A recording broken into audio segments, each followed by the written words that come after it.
So today we're talking about generations, and you had preached a sermon series on this topic, and I had seen that and thought, wow, this looks really interesting. It's a fascinating subject to me.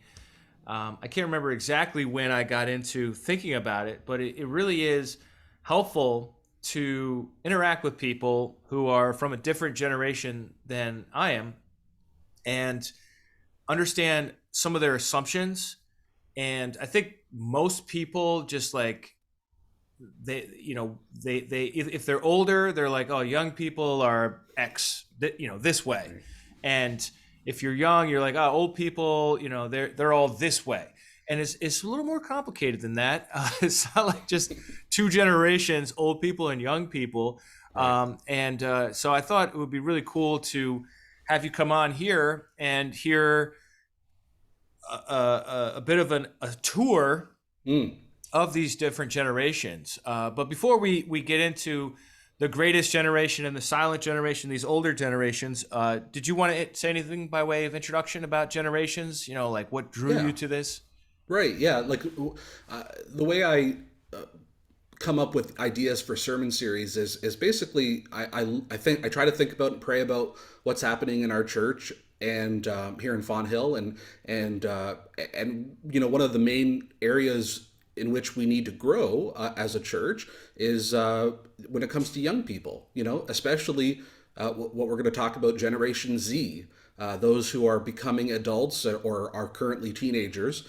We simply just don't have a lot of that age group in our church, and I've made the point, and we've all understood that if we don't have the next generation of people in our church to take over our church, we won't have a church here in Fawn Hill, and that would be a real shame because God has been working through this church since the 1840s. So I would hate to be here as a part of the last generation of Glad Tidings Church of God. So that set into motion in my thinking.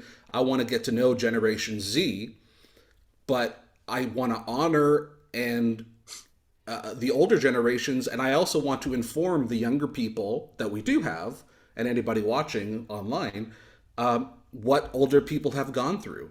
And I just personally I'm not into history other than the 20th century. I love history in general, I guess, but there's something about 20th century history. Maybe it's just because I was born to older parents and they have a connection to the first half of the 20th century, and then my older siblings are Gen Xers and I'm a millennial, and there's just something about the 20th century that fascinates me. So that also allowed me to have the opportunity to study what those generations are, the current living generations, and then also how those generations affected the church and vice versa.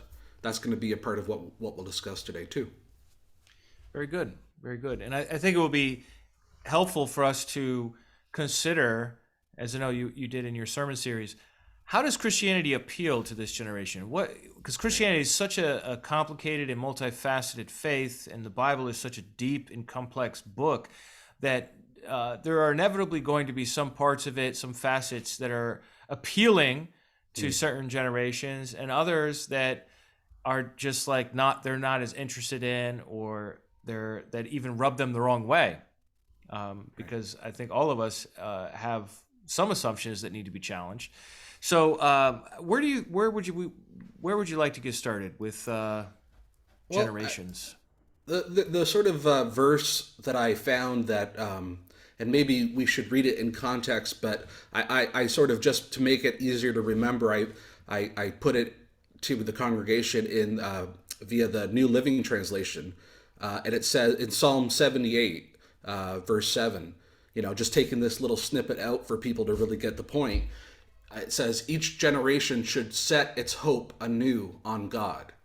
And that is a paraphrase. That's not exactly what it literally says, but it sort of gets the idea of and in the context of that passage and in the history of Israel, God commanded them to remember their past. And so at no point is God expecting us to forget the past of our individual churches, our own pasts as individuals, coming to faith at some point in the past. or the history of our faith. Those are all important, but it's kind of like, to go with the point I said earlier, that if we don't have a new generation to take on the faith, what's going to happen? So Yeah. Psalm 78:7, each generation should set its hope anew on God. So if that's the case, we should get to know the next generation and try to help them to embrace the gospel. Yeah, very good. What would you say is the oldest generation in your church? The interesting thing is we have everybody from all current living generations. So we'll get into the age groups, but the greatest generation, the ones that were born previous to 1927, we have probably three or four, about three or four people who are of that age group in their late 80s, early 90s, and they were, I guess, young at that in World War II era. They weren't perhaps the ones going off to war, but they certainly remembered it. So yeah, we have from the greatest all the way to Generation Alpha with my kids. That's so epic. And Yeah. it's so good to have a multi-generational church. It's so healthy. You see this very often with the church plants, where when a church is first starting, it tends to be one generation, just like that. Right. That whatever age group the pastor and the pastor's team are. Right. But as time goes on, if the church is successful, those people get old. Right. And if it's successful, young people are born and also convert and join. And then you have multi-generations. And I think there's a real challenge with that. Right. And it's a real gift as well. I remember as a boy growing up, and this was when we just had a house church. We didn't even have a brick and mortar church at the time, that there would be older men who would take me fishing, who would just take me out and, spend time with me as I was, getting to be a little bit of an older kid, not quite a teenager, and then in my teen years. And just like, I never thought anything about it. That was just normal. But looking back on it, I'm like, wow, that's really cool that I had different people from different generations that interacted with me and spoke into my life. And I think that's really a cool benefit of the multi-generational church. And the other thing too is, like, I have my own assumptions, and I'll just come out of the closet now. I'm Gen X, and I'm convinced that Gen X is the best generation. And I only say that because like it always gets downplayed, and we're always like ignored.